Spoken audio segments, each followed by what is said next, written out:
What's going on, guys? TG or ThunderGod here, and with me I have a special guest. Go ahead and introduce yourself. Hey, it's glad to. Oh my god, I did not just fumble that hard. Hey, I'm Cameron. Glad to be back on the channel. Yes, and today we are doing a pretty interesting video. We are discussing Obito versus each generation of Kage. Now, I'm going to be honest, I 1000% stole this off Cameron. He had a really good video that was Madara versus each generation of Kage, so definitely check that out. That kind of inspired this video, and I absolutely wanted to have him on if I was going to do my own spin on it and get his blessing. He blessed me, holy water and all. We're good. So that's what we're going to be talking about today. We're going to be going through the first through fifth generation of Kage, as that seems the most consistent, and anything beyond that is just kind of not really worth talking about. And we're just going to kind of be putting a white mask Obito, not giving him the Edo Jinchuriki since that is a straight massacre, but pretty much everything that is part of his own arsenal. Yeah, so the way we're going to be basing each generation is actually based on who the alive Hokage was at the time. So we're not basically going to be paying attention to any of their numbers, just based on who the ruling Hokage was at the time. So for example, we could see Onoki and Minato would be in the same generation, even though Onoki's the 3rd Tsuchikage and Minato's the 4th Hokage, just because during Minato's reign, Onoki was the Tsuchikage, which we thought was the best way to set this up, just because the story is completely revolved around the Hokage, and we know who all the other Kage were while the Hokage were ruling specifically. For the first generation, we have Hashirama, and then everybody else. I'm going to be real with you. A lot of Kage just do not have good explanations or have any explanations at all. But in this first generation, it doesn't really make that much of a difference since we have kind of the guy who... We have Hashirama Senju. Do you want to kind of set a precedent for Obito's speed scaling, and we could talk about how Hashirama compares to that? Yeah, so I think Obito's best speed scaling actually comes from the night that he attacked the Leaf Village because of his infamous fight with Minato. Now, there was the exchange of Obito and Minato running against each other, saying the first person to touch each other wins, and Obito was confident in betting on that. Now, a lot of people have argued in the past, including myself, that Minato was holding back his speed here and aiming for a mutual strike, which if you think that, I do still maintain that that's a fine take. But something I have neglected to mention in the past is that Obito did just see Minato run full speed to save Kushina from the Ninetales, and even after that, was still confident that he could keep up with Minato. Keep in mind, this is before Minato got the idea to engage in a mutual strike at all, so there's no reason for him to be holding back here, and if anything, there's motive for him to be going all out, because he's literally saving Kushina's life.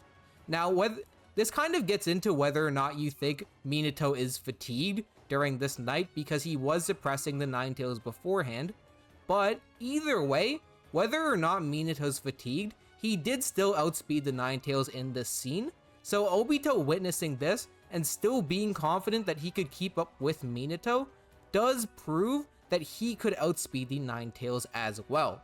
And Obito being faster than the Ninetales is incredibly impressive because the Ninetales could keep up with Hashirama's Wood Golem during the final Valley fight, with the 4th data book stating that they are equal. And, as I've said before on the channel, the Wood Golem is equal to Madara's Perfect Susanoo, and the Susanoo is stated to be faster than the user.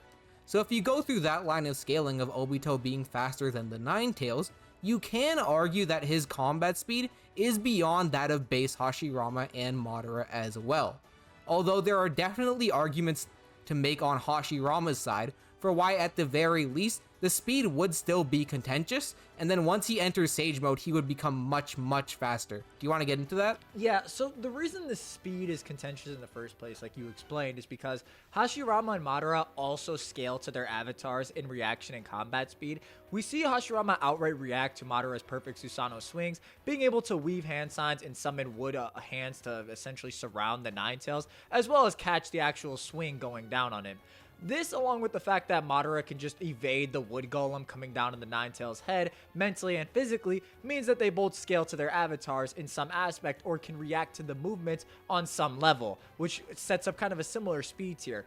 The reason I think there's more of a case to be made for Hashirama being superior in speed is due to the fact that not only can react to the perfect Susanoo, but it can react to the perfect Susanoo that's wrapped around the Kyuubi, meaning a stronger avatar compared to the one that Obito compares to. I mean, we have Hashirama outrun the Kyuubi avatar wrapped up in the Susanoo, right? Which would be stronger than its previous variation since it has to compete with the Shinsu Senju. Hashirama's not only able to outrun this, but able to react to the Ninetales sticking a perfect Susanoo sword through a Bijou Bomb and firing it at Hashirama. And this projectile is actually faster than the Ninetales itself, as the Ninetales is moving on top of firing this at Hashirama, and this projectile closes the distance compared to the Ninetales that was just keeping pace with Hashirama previously. All of this is really just a feat for Hashirama, as he's able to stop, hit the ground, summon the Rashomon gates before the projectile even gets close to him. So not only can he react to this stronger variation of the Ninetales wrapped up in the Susanoo, but something possibly even faster than that as well. So even if you, like you mentioned, even if there is a similar speed tier in base or some sort of comparable speed metric,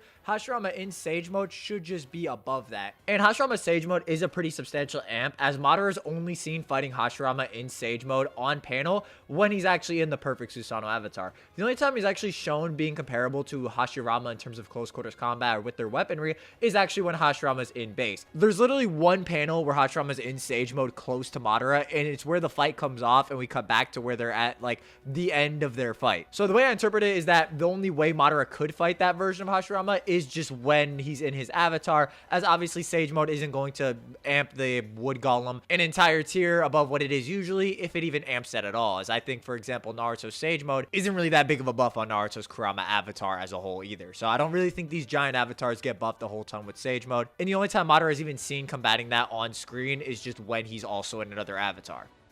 Yeah, I agree. So I think speed-wise, if you're generous to Obito, you could say they're like vaguely in the same tier with low-end relativity. But I think where this matchup actually starts to get really bad for Obito is when you start comparing their abilities. Because one thing that Obito has absolutely no answer for is Hashirama's wood clones. We know that Obito can't see the difference between these clones because Madara outright says he's the only person capable of doing it, and Obito can't even tell the difference between Naruto's shadow clones. So it is just very consistent for Hashirama's wood clones to be impossible for Obito to tell apart from himself, which makes things really, really bad because Obito's only real win condition here is to suck Hashirama into the Kamui dimension outright. It's bad. So if that's his only win condition and Obito might accidentally suck in a wood clone into the dimension, things can get really, really rough, because then he's in the exact same situation he was in the original fight against Naruto and Kakashi, where every time Naruto would tag Obito and Obito would phase through it, Kakashi would be on the other side to immediately give him a haymaker to the face. Yeah. Which makes things really bad because Obito can potentially get into the exact same situation here with Hashirama and his own wood clones. No, I agree. And like you mentioned with the sensing point, Madara attributes his visual dojutsu to being able to distinguish the wood clone from the real Hashirama. And I think this is more of a trait given to the Eternal Mangekyo Sharingan, or the straight Tomoe Sharingan that Madara credits Sasuke for having.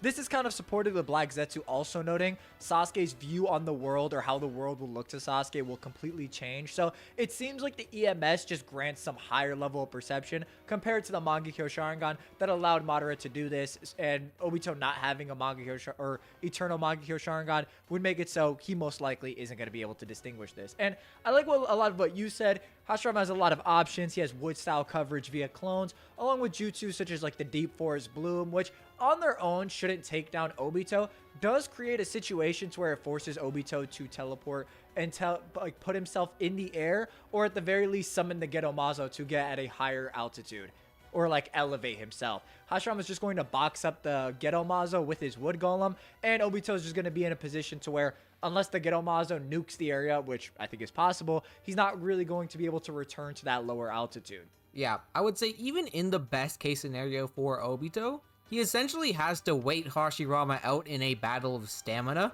because he just won't know which clone to take into the Kamui dimension. And if it's in that case scenario, then Obito is absolutely running out of steam first. Yeah. So you're kind of in a scenario where Obito has no good win condition. The only way he could possibly win would also result in him losing if he accidentally takes in a wood clone, and then in a battle of attrition he loses as well. So there isn't really a good win condition Obito has here. I don't think anyone's really contesting that he could compete with people on the level of Hashirama and Madara anyways. Like, these two are kind of just at the peak in power of the entire verse before he reached the 6 Paz tier. Yeah. So he should just be losing to Hashirama's generation, essentially 10 times out of 10, only because of Hashirama himself, though. Yeah. The other Kage get carried hard. Yeah, no, I agree. And again, if you like, I don't. At the end of the day, Edo Madara is stated stronger than Obito. You know what I mean? And Hashirama alive would just be more comparable to a stronger variant of Madara. It's very simple.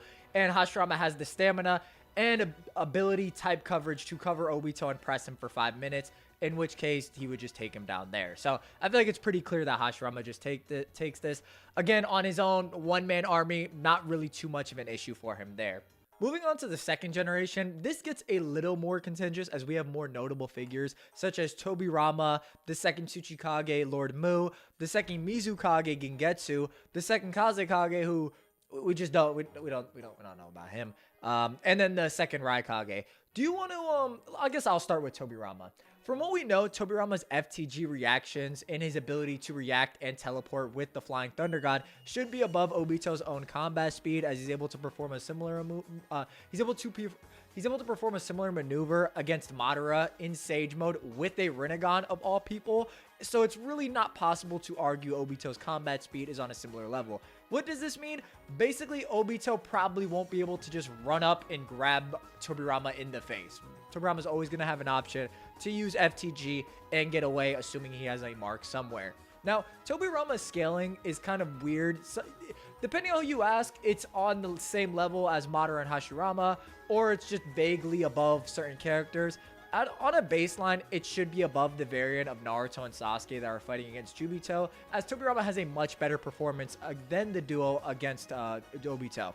He's able to react far better in most situations and actually tag the most prime version of Obito even while unstable. So he should at the very least be upscaling from that. I also will say I think Tobirama is very strong in that Madara also credits him being alive and having the edge on Hashirama and Tobirama. So it's not an understatement to say he's fairly strong.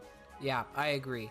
I think at the end of the day, Madara saying that Tobirama used to be hailed as the fastest shinobi of the generation that Hashirama and Madara were in does solidify that Tobirama's reactions with the Flying Gaijin are beyond the combat speed of Madara and Hashirama, which is what's shown as well. So it should be pretty clear here that Tobirama is gonna give Obito a decent amount of trouble, just because he can start placing FTG marks on a kunai and start throwing it around, just like he did against Madara. So if that's the case, then he could just be teleporting around the battlefield by throwing a kunai around, which could mess Obito up. Obviously not to the same extent as someone like Minato who has pre-marked kunai would do, but it would keep Obito second guessing. Where is Tobirama going to teleport next? Especially if Tobirama starts placing markings on the other Kage. Because then when Obito goes to suck them in the Kamui dimension, Tobirama can teleport to them and defend them, which he's definitely fast enough to do. I would also say the problem with this group as a whole is a lack of AP, because not too many people here really hit hard enough to just put Obito permanently down. Obito's durability is pretty notorious, just tanking Rasengans off guarded, which is pretty impressive, as even a weaker version of Naruto could breach the third Raikage's lightning armor with a basic Rasengan variant. So Obito at the bare minimum does have greater durability than even these Raikage and their lightning cloaks, which is pretty impressive. One of the more notable ones is Mu, who with his particle style actually should be able to kill Obito, as it's just as potent as Onoki's particle style, which while amped by Tsunade could one-shot 25 Wood Susanoo clones, or on a more leveled feat could just destroy Madara's base ribcage with his Susanoo as well. So this would be effective in taking down Obito if they do position him or open him up for an attack. What do you think about this group? Yeah, I think this group is actually really solid, especially since they also have access to Gengetsu's Clam Mirage, which is a crazy summoning that Gengetsu uses to cast Genjutsu, because this clam actually uses real-life water droplets to reflect light, and that's how it creates its illusions. With Genjutsu, normally you're just controlling the opponent's 5 senses to make them see illusions, but this Genjutsu actually uses the physical environment to create illusions, which is a part of why it's so cracked. We also see, funny enough, that the clones that Gengetsu creates from this mirage can also shoot out water attacks, and he does this against Gaara as well. So until Obito actually tags the clones, he probably wouldn't be able to see which one's the real Gengetsu, which can make a very, very big problem and give us a sort of similar situation to when Obito was fighting Naruto, where he literally had to go up to the clones one by one and start hitting them all to see which one was the real Naruto. Which is pretty crazy, especially since if Gengetsu can distract Obito well enough with the Clam Mirage, it's possible that Tobirama could make eye contact with Obito to use the Bringer of Darkness while he's off guard. Of course, this is a risky plan since Obito's a Genjutsu user as well, and if Tobirama tries to make eye contact to go for Bringer of Darkness, Obito might just cast his own Genjutsu first, at which point everyone there is screwed because they just lost their strongest fighter. So I'm not saying this is like a concrete win con, but if they do go for this gambit and Tobirama does land Bringer of Darkness, I think that's one of their much better win conditions, because then Obito wouldn't be able to see, and Mu actually has an opportunity to land his particle style. So if you were to envision like a best case scenario for this generation, I do think Gengetsu using the Clam Mirage so Tobirama can catch him off guard with Bringer of Darkness, only for then to pull up with a particle style wombo combo. That's probably like their absolute best case scenario, and I would say one major way to take Obito down. Yeah, I would agree with that. I think that's one of the best ways that you could make a feasible way for this group to win without being super edgy about stuff. Otherwise, Obito has a lot of abilities. Obviously, he has the Rinnegan abilities. He displays at least 3 of them: the Outer Path, the Human Path, and the Preta Path. But he also has the Geto Mazo, which is pretty insane. It's actually quite impressive, and this would do well as a lot of these this whole group does seem to struggle with these larger avatars. Like, even though Tobirama could be considered faster than Hashirama and Madara, he's still inferior to those fighters in the sense that he can't just make these giant avatars and would lose to them for these specific reasons. So this is what Tobirama struggles with. Now, the Geto Mazo on its own actually has quite high durability. Its durability scales above the V2 Jinchuriki that Kakashi was able to cut with his lightning cable, which Kakashi uses as a rope to pull down the Geto Mazo. 6-gate guy is able to hit the toe of the Geto Mazo, and then Gyuki and KCM Naruto uppercut the Geto Mazo together, and none of this does any damage. So you have to ask yourself, what do these people really have that's going to be able to one-shot it to the same extent? While this is impressive, the absolute highest end for the Geto Mazo's durability is it potentially tanking an 8-Tails Beast Bomb from Killer B. When Itachi stops the Edo Tensei, we actually do get a quick snippet of Obito fighting on the Geto Mazo. We see a giant crater that can only really have been made by a Bijou Bomb, as the surface of the rock, or how the attack was shot through, is only really produced by Bijou Bombs in that manner. It kind of smooths out and has a gaping hole in it. This type of effect is shown when 8-Tails fires a Bijou Bomb at the barrier holding him and Naruto, or when they fire that combined attack at Nagato's Shibaku Tensei. You could equally imply that the Geto Mazo dodged the attack, and it really wouldn't be provable, which is why I say this is like a possible higher end, but I don't think it's really outside the realm of possibility, considering all of these attacks didn't do any damage to the Geto Mazo previously. In Tobirama's case, a lot of people will point to the tandem paper bombs. I personally don't like giving a live Tobirama this jutsu just because it feels kind of weird in the sense that you have to assume he has alive bodies prepped, and it's more distinctly noted to be for an Edo Tensei fighter or to be used with Edo Tensei. If you did give him that, I think it's possible, since he was able to blow up a Deity Gate that survived a 10-Tails Beast Bomb, and Obito outright concedes that a weaker 10-Tails Beast Bomb would have actually just killed him, or Madara makes note of this when they're standing on top of the 10-Tails. So this could be deadly to him if you did grant that to Tobirama. If you didn't, however, which we're not doing, this becomes a lot harder of a fight. Do you see any way these guys could get around the Geto Mazo? Yeah, I really think they're going to struggle with the Geto Mazo. end of the day, like especially brawler types, I know we haven't brought him up yet, but the second Raikage, who is essentially, we don't know what he does, other than maybe he's a physical fighter like the third and fourth, he won't really be able to do anything once the Gedo Mazo comes out. So that's already one Kage who I don't want to say is useless because he might be somewhat helpful, but at the end of the day, it is just stated that the third Raikage is the strongest of the past Raikage. So you have this below third Raikage level fighter trying to take down the Gedo Mazo that's could take attacks from KCM, Naruto, and the full 8 Tails working together. It's really bad. So the second Raikage is pretty useless against the Gedo Mazo. Gengetsu, he might be able to help distract it and maybe maneuver around it, but at the end of the day, he has no concrete way to take it down.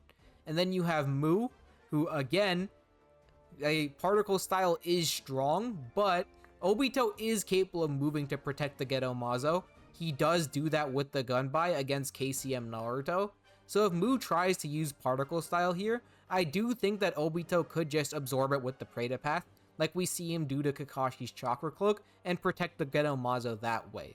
The only way I could see this group getting around the Gedo Mazo is if Tobirama potentially tries to teleport it away, but even then, this is only an extremely temporary solution, because Obito can literally just summon it back right afterwards. Which means, like, I don't think these guys have a way to take down the Gedo Mazo.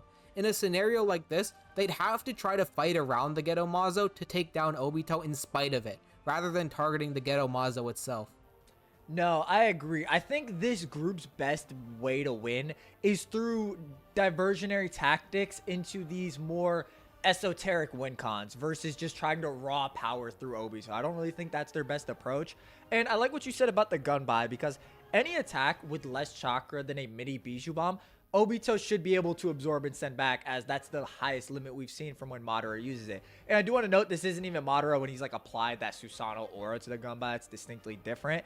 So you kind of have to look at any other jutsu like particle style, which has less chakra than Naruto's Rasen Shuriken, which if you want to kind of make a comparison, Naruto is able to use Rasen Shuriken in a shadow clone form, but using a Bijou Bomb or even failing at it pops him out of his QB cloak. So you may be able to interpret that the Bijou Bomb or a mini Bijou Bomb like Naruto is trying to use actually has more chakra than what Naruto, or has more chakra than a particle style, and thus the particle style can be absorbed and redistributed into wind chakra for, you know, Obito's purposes, if you want to look at it like that. So I do think a lot of these jutsu are fair game. I think it's the same thing with Tobirama's water style. I think the only thing is of like the AoE is too big that it can't fit into the Gunbai or something to that extent, since it probably doesn't get sucked in, you know what I mean, like the Preta Path or something to that extent. But off topic, off branch. But overall, yeah, I think this group does have a lot of ways to win, especially if Tobirama is the focal point and can set up the proper FTG marks. If he can't, it's going to be very tough for this group to get around Obito's passive use of Kamui and him just constantly phasing and stalling them out with the Gedo Mazo in large-scale attacks, like such as Fire Style, which is comparable to Madara's Fire Style in size, which is important, as Tsunade of all people notes. If they can't shut down Madara's Fire Style, the group has no chance of winning, which I think Tobirama will be able to do, admittedly, but just a side note. Yeah. Like, this group may have some crafty solutions that they can come up with, which I do think Tobirama would go for in character, because he's always been this underhanded type fighter. But at the end of the day, I do think there's a certain point where a character is just so strong that the strategy almost doesn't really matter. And when Obito and the Gedo Mazo are paired together, I do think they kind of reach this threshold where, sure, this group does have a lot of crazy strategies, but at the end of the day, Obito is so much stronger and the Gedo Mazo hits so much harder that they should probably be able to defeat them more times than not. Yeah. So I would give this generation like 4 times out of 10, I think is pretty fair. Yeah. With Obito just edging it out most of the time. Yeah. Moving on to the third generation, this generation, it's like, what do we say about it, bro? Do you want to take the lead on it? I'm kind of, yeah, lead with the, I'm going to let you lead with this one, because I led the last one. Man, I'm not going to lie. This generation kind of sucks a little bit. Oh, thank you for saying that. Okay, so first of all, we have the third Mizukage, right? Fun fact, the only Kage without a data book entry in the 4th data book. everyone else but this Kage has one, this guy's got nothing. Kishimoto just did not like this particular Kage for some reason. So seriously, that guy is almost immediately off the table. We just don't know anything about him. We do have Onoki, to be fair. He should be weaker than his prime, just because we do know that Onoki was getting stronger as time went on. Datara notes that Onoki was even faster than when he was younger. So we do know that Onoki was still actively getting faster and probably stronger as well as time went on, especially at this point because we are using Hiruzen generation from when he was a bit younger. So this would be a more inexperienced and weaker Onoki, alongside the third Raikage and the third Kazekage. Now, the third Kazekage is pretty strong. We do just see that he is stated to be the strongest Kazekage of all time, so he should just be beyond the Rasa that was fighting on par with War Art Gaara. But the problem with him is actually that the Pratapath kind of hard counters all the Kazekage, funnily enough. We do see that when Gaara yanked Madara out of his Susanoo in order to coordinate with Naruto to land a Rasen Shuriken, when Madara uses the Pratapath to absorb their jutsu, we see that the Rasen Shuriken gets absorbed completely and the sand starts falling off of him. So we see that the Pratapath can actually just absorb the chakra out of the sand, which makes things really, really rough here, because it means that the third Kazekage essentially has his only known attacks are with his Iron Sand, and Obito can just absorb the chakra out of it, so it can't be controlled by him, which almost, I don't want to say makes him useless, but puts him on the back foot as well, which leaves, I think, the two heavy hitters who we can actually scale and are strong in this fight to be Hiruzen during the Nine Tails attack and the third Raikage. Do you want to tackle these guys?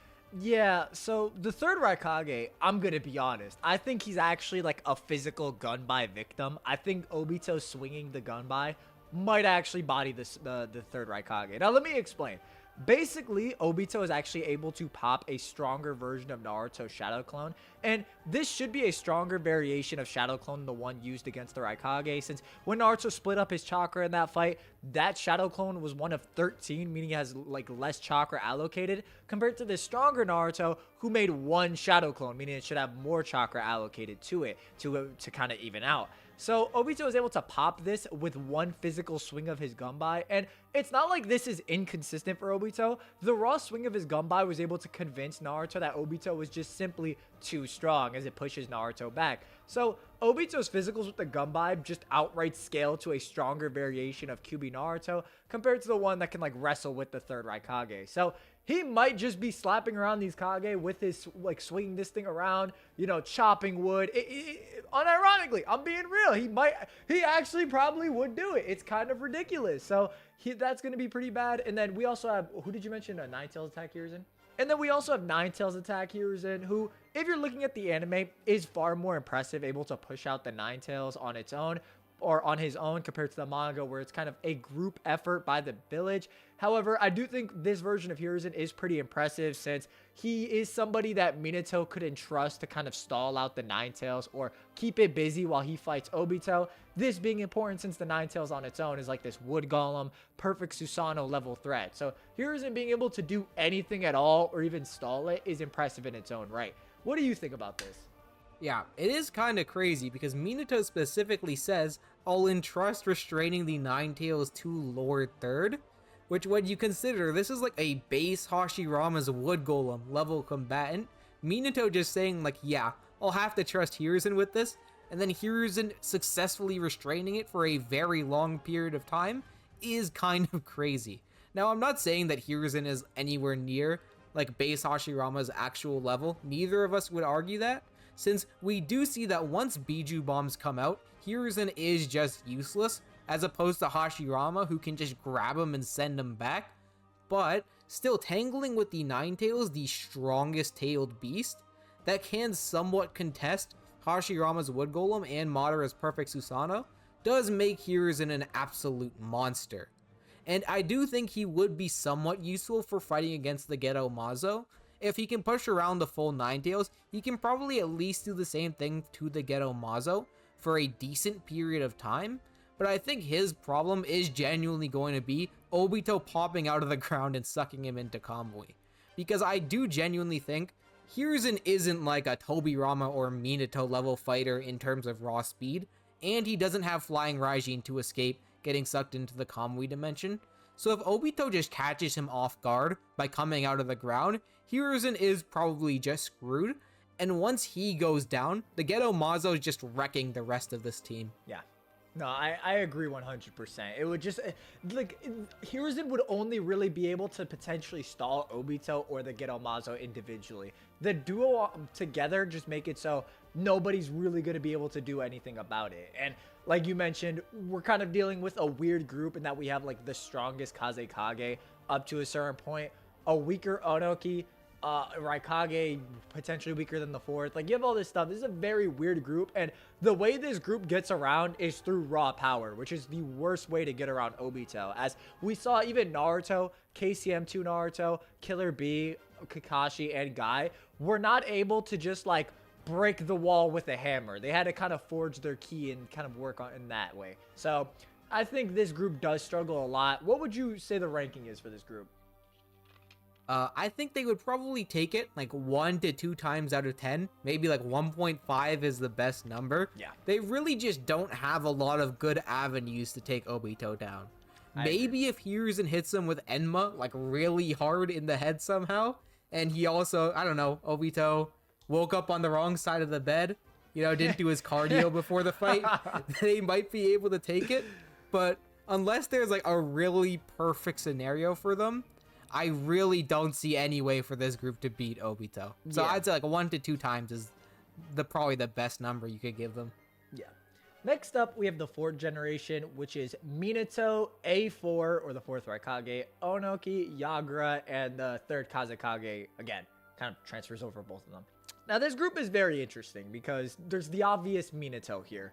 Now, Minato's scaling is, you know, it's just, depending on who you ask, bro, it's just going to jump astronomically.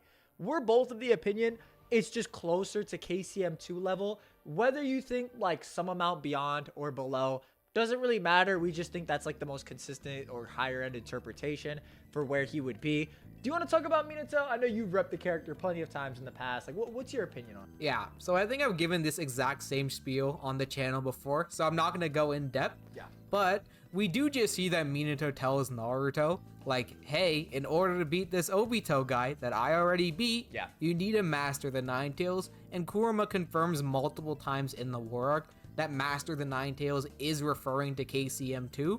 And whenever they refer to KCM1, they use control the Nine Tails instead. So I do believe that that was like a purposeful distinction made to tell the difference between KCM1 to KCM2. So if you go down that route, you can argue that Minato is a KCM2 level combatant, but the problem with that is, again, remember, the way you do that is by scaling Yellow Mask Obito near KCM2 in the first place. So if Minato's only avenue of getting to those like KCM2 levels of power is by arguing off of how strong Yellow Mask Obito is, then Rinnegan Obito would just be even stronger than that anyways. Yeah. So it's kind of in an awkward spot where wherever you scale Minato, Obito would just probably be stronger, at least in terms of raw power. And to add like some feats to this to just paint a more clear picture, we see that Obito is able to physically react to Naruto's chakra arms that are displayed to be faster or a higher speed than Naruto himself off of the Mu comparison, where he believes Naruto's physical movements are slower than his attack, and Naruto's chakra arms allow Naruto to actually tag Mu. Now, this is relevant since this is a stronger version of KCM1 or QB Chakra mode. And not only does Obito physically react, he reacts last minute, stops Sakamui from Kakashi, and then yanks the chain and pulls himself over, all before he dodges. And it's not like these speeds really just are the highest interpretation for Obito. We also see him mentally react to KCM2 Naruto's Chakra arms. Again, a stronger or more... I guess I should say, a more experienced KCM2 Naruto than the one that was initially compared to Minato. So Obito also does have higher end avenues, and we even see this again. He's able to grab KCM2 Naruto with Wood Style. So him being at these higher end levels makes a lot of sense, and it's pretty supported, almost blatant, some would say. So it's kind of if you go with the Minato being closer to KCM2 route, it doesn't really do Obito. It doesn't really get Minato above White Mask Obito.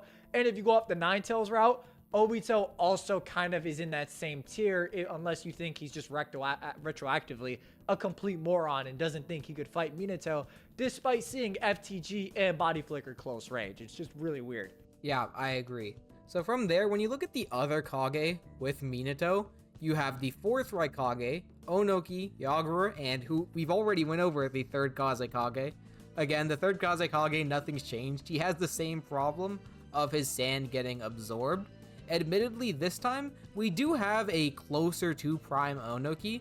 This is like about 15 years before the Fourth War, so maybe you could argue he's more relative than he would be in Hiruzen generation. So even though this is a weaker Onoki, again, the chance of him landing particle style is at least somewhat higher, although the Preda path is still a problem. From there, we also have A4 and Yagura. Again, I don't think the fourth Raikage, he's strong, but at the end of the day, he's slower than KCM1. And as TG already mentioned, Obito was dodging KCM1 Naruto's chakra arms, which are faster than his combat speed. So I think in terms of raw speed, the Raikage is already slower than Obito. And then we haven't gone over this yet, but Yagura is probably just as useless as the third Kazekage here, just because Obito has access to the Geto Mazo, which we see can just rail in tailed beasts and absorb them back into it. So if Yagura decides to tap into his Jinchuriki powers or fully transforms, the Geto Mazo will just be able to rein him in with ease. So Yagura will have to stay back here and be working as like a support from a distance if he wants to be useful in this fight. These guys kind of suffer from the same problem as Tobirama, where they don't really have a super concrete way to take Obito down. I think for Minato, you can argue that his Rasengan might be strong enough to do some damage by looking at the fact that it clashed with Kurama and ended up overpowering a suppressed Biju Bomb that's likely stronger than the Biju Bombs used by 4 and 6 Tails Naruto. But at the end of the day, like, Obito's eating a Rasengan from a KCM2 clone to the face. So we're kind of at the point where when you're talking about 4 and 6 Tails Naruto, those guys aren't too impressive anymore. And everyone here just isn't really in the same league as Obito. Really, all Minato does here is just kind of play support and just teleport the other Kage out of harm's way. Nobody else here is really well enough or well equipped enough to take down Obito or stop any of his long range jutsu. I could see situations to where maybe Minato teleports the Geto Mazo away to a separate location, but I think all this does is potentially just delay Obito, or Obito can just move to the Geto Mazo as well, and it doesn't require a short time limit like the QB, so he really won't be pressed to just defend it or make a kind of last minute type of battle like he did in the original timeline. Yeah, I agree. The only real way to argue that Minato could permanently deal with the Geto Mazo is if you argue that on like some meta crap, he seals away the Geto Mazo that currently seals away the tailed beasts. But I don't know if you could prove that Minato is capable of that. The best argument would be looking at the first data book and how the 4 trigram seal, which makes up the 8 trigram seal, is capable of sealing away quote unquote large enemies, implying that it can be used on things other than tailed beasts. But it is a little weird to say that Minato would just seal the Geto Mazo in himself, because at that point he notes that the chakra is extremely heavy of just having half the 9 tails. So it does nerf him to an extent to seal something like that in himself. So if he does, then he would be physically weakened, and everyone there kind of gets screwed as well. Because then with a physically weakened Minato, who's currently got that heavy chakra inside of him, I think Kamui GG actually becomes a much more realistic win con, since he'd supposedly be slower with his body weighed down like that. I'd agree with that. So it's kind of difficult for this group to win normally. Yagura on his own also isn't really an issue in my opinion. The version that was fighting KCM Naruto is a version that was made to be a perfect Jinchuriki by Obito and is amped by dual dojutsu. So P doesn't even scale to those later feats. Although his abilities, while impressive, shouldn't really do anything to deter Obito, even though I love his water style, bro. He has probably some of the coolest water style in the series. I don't think a lot of it is useful. Coral Palm would never tag Obito. His water mirror would be at the, like, most just canceling out with Obito and wouldn't provide more than a momentary distraction, assuming Yagra could even react to Obito, like, appearing under him, or Obito just running up to, like, grab him or something to that extent. So I think as a whole, this group does struggle. Now, what is interesting is that in the original timeline, Minato did have a seal on Obito. Cameron, what do you think happens if Minato keeps the seal on Obito in this fight and now has that, you know, restart the fight, but the seal is present? What do you think happens? Okay, so if you're opposed to literally all fun and joy and just say Minato already has a seal on Obito, then it is kind of a wrap, because we do see that after Minato plants a seal on Obito, he can just teleport with a kunai already in his stomach, implying that it doesn't even matter how fast Obito is, Minato can just teleport with an attack already inside him, at which point things are just cooked. Like, I don't think there's really an argument around it, especially if you go off of the second data book, saying that the FTG marking is the equivalent to a mark of death. It is actually just very consistent that if an FTG user physically marks you, you kind of just can't do anything about it. So if you do want to say that Obito starts off with the seal on his back, especially since he doesn't even know it exists, Minato can probably just solo by himself, pull up, teleport to the seal, and beat him. Yeah. But again, that is kind of cheap, I'm not gonna lie. If you do want to just say that, I'm not gonna argue with you. It's just very, very cringe. You hate puppies. You hate kittens, bro. You hate Baby Yoda, Grogu. You don't like anything. That's all I gotta say. But what would you? So we both agree that with the seal, Minato actually probably wins. Let's say you take away the seal. What do you see this group's win kind of like scenario out of 10 coming to? Yeah. So if we go over what we discussed earlier, without the seal on Obito's back, then I would give the group like a solid 3 out of 10 times. I do think they actually do perform worse than Tobirama's generation. Not to get into the Tobirama versus Minato stuff here, because I absolutely don't want to. But we do just see that a lot of this group gets done way worse. Minato's kind of working with way worse assets. The third Kage doesn't do crap, which, to be fair, doesn't happen in Tobirama's gen either. But we also have Yagra, who instantly gets packed by the Geto Mazo if he taps into his Biju powers, which is literally his whole thing. We have Onoki, who we see like a much more prime Onoki was on par with Mu. So when we look at this like slightly weaker Onoki, he's probably going to be less useful. And then finally, the fourth Raikage, who isn't going to be too helpful here either, to be honest. So you kind of have... Oh, go. I was gonna just sum it up. I was gonna say, like, basically what Cameron's saying is that both Minato and Tobirama are capable of reacting to and potentially dealing with Obito, but Tobirama's support allows for much more nuanced and kind of easier victory avenues than Minato's group does. They don't really support his arsenal, whereas Tobirama has like extra genjutsu, extra, you know, chakra nulling from Mu that could provide support. He has all these extra things that Minato's group doesn't really have, which in turn makes it easier for someone of a similar caliber to take a win. And last up, we have the 5th generation, or the Gokage that Madara fought, and I'm gonna say it. They get annihilated. I'm gonna keep it 100. They lose. Now, the important thing to establish is that Obito in character isn't Madara. He's not going to be testing the Gokage. He's not going to be progressively powering up to test their will and, you know, shatter their ideology with his own strength. He's not going to be doing none of that. None of that matters to Obito. Now, there's a lot to talk about.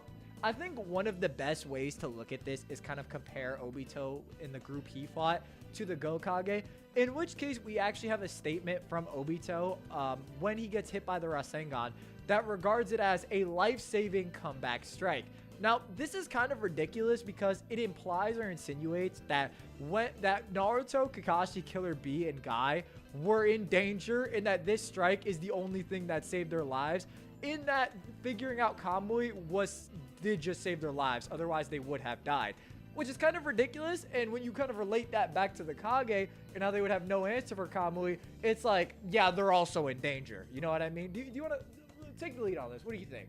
Yeah, we do just see that this group is pretty strong when they fight Madara, but they just weren't built for it at all.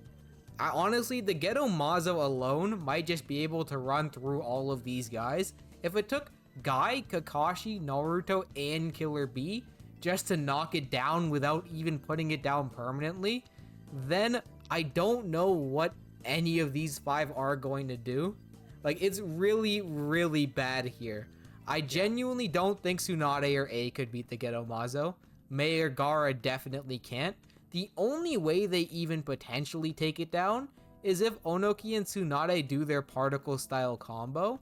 But even if they do that, it still isn't guaranteed. Obito survives that, first of all. Yeah. And then you have a Tsunade who's got way less chakra than she did originally. And this group just doesn't really have any way to counter Kamui. Like, I know Kamui GG is kind of an annoying thing to say over and over again, but this group has no way to concretely counter his phasing. Obito is physically stronger than all of them due to scaling over KCM1 Naruto. And then, oh god, it's hard to even put into words how bad this is. Tsunade says that if they don't have a concrete way to deal with Madara's fire style, they're all gonna lose. And we see that Obito's fire style is literally on par with Madara's. So since their only way of dealing with fire style is Mei's water style jutsu, Obito can just defeat Mei by sucking her into the Kamui dimension and then use his fire style, which Tsunade admits they don't have a counter for without Mei. Yep. So they all just get fire style diffed here. I would also say, if you want to bring up Katsuyu, because a lot of strategies that worked on Madara don't really work here, since Onoki was the one that suggested they use the light-ended weighted boulder to break through Madara's defense. That doesn't work here. The best thing is maybe large-scale hit and miss from Mei to disrupt the Sharingan's dojutsu, or ability to see physical movement, not dojutsu, kinetic vision, or in its ability to see physical movements.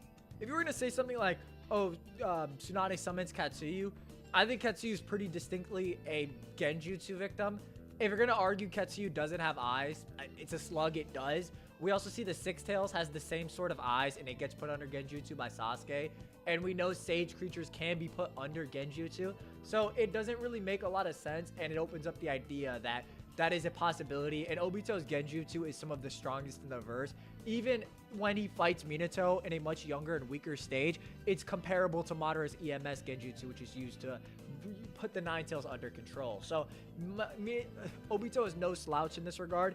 Obito also does just have like 6 Pats melee tools, which are almost they're impossible to take out pretty much if you're not like amping yourself, or if you're not Kakashi, who's like amping himself with Raikiri to take it out, or, you know, accelerating his hand to do that. So like most people are gonna get kind of taken down via that, unless you have Sage Mode Naruto levels of durability, which, let's face it, most of these people don't. So looking at it like that, every Kage in this video is also susceptible to that. These are options Obito can do. He has wood style. The problem with Obito isn't arguing he wins. It's arguing how he wins, because he has so much in his bag that it's kind of ridiculous, and Kamui just kind of gets the most notice because it's his strongest ability. But 6 Pats, you know, light and shadow style melee tools, Rinnegan abilities, Geto Mazo, fire style, flame formation barrier. It's like, bro, what? Like shuriken that can cut the 8 tails tails. Like, bro, he has a bag. He has a deep bag. So there are options in most scenarios, but at the end of the day, to take down Obito, you kind of need a trickster's skill set, which is what Kakashi and Ko had. A lot of these groups really lack in this aspect, or don't have the correct toolkit to take down Obito more often than not. I'm not saying it's impossible, as, you know, that's kind of ridiculous, but I think this group in specific cannot beat Obito in the same way they beat Madara, and they don't have the toolkit to beat Obito. Yeah, I'd say they honestly take it like 1 time out of 10. I genuinely think they do the worst of every generation, not because this generation is weak, but they are just the worst suited to deal with Obito specifically. Literally, like high AP, lava stop, none of this matters. None of this matters. It's like their best talking points are irrelevant in this discussion. So yeah, it's pretty ridiculous. But that's the video. 50 minutes for 5 generations. I mean, you can't make it up. That's what we do here. So go check out Cameron, obviously, down below. Big thank you for coming out here, you know, to the suburbs and talking with me about this topic. You know, I really appreciate it. Yeah, thanks for having me on, man. Absolutely, absolutely. Yeah, yeah. So let me know what you guys think down below. If you agree, disagree, why. I really want to hear your guys' opinions. And check out Cameron. Catch you next time. Bye-bye.